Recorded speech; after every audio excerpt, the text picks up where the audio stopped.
The Crucifixion of Jesus, based on John 19:16-30. It was the darkest day in history. After being mocked, beaten, and sentenced unjustly, Jesus was led away by Roman soldiers to be crucified.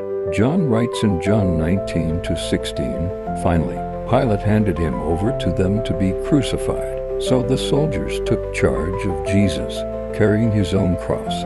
Jesus walked through the streets of Jerusalem toward a hill called Golgotha, meaning the place of the skull." John 19:17. The people watched, some weeping, others mocking, as the Son of God bore the weight of the world's sins upon his shoulders. At the place of crucifixion, the soldiers nailed his hands and feet to the wooden cross. There he was lifted up between two criminals, fulfilling the scriptures. They crucified him, and with him two others, one on each side and Jesus in the middle. John 19:18. Above his head, Pilate had a sign placed that read, "Jesus of Nazareth, the King of the Jews." John 19:19. The religious leaders objected, but Pilate refused to change it.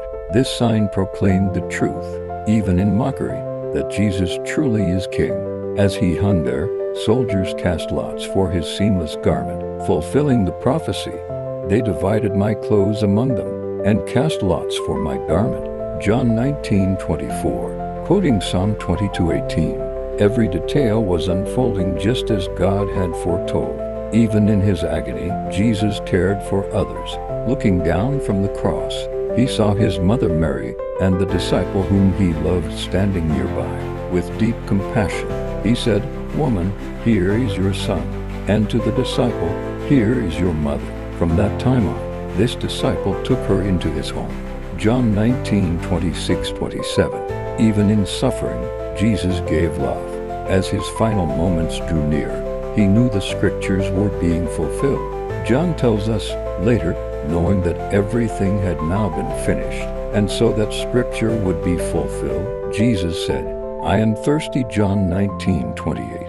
A jar of sour wine was offered to him on a sponge, and he received it. Then, with his final breath, Jesus declared the words that echo through eternity, "It is finished." John 19:30. The debt of sin was paid in full. With that, he bowed his head and gave up his spirit.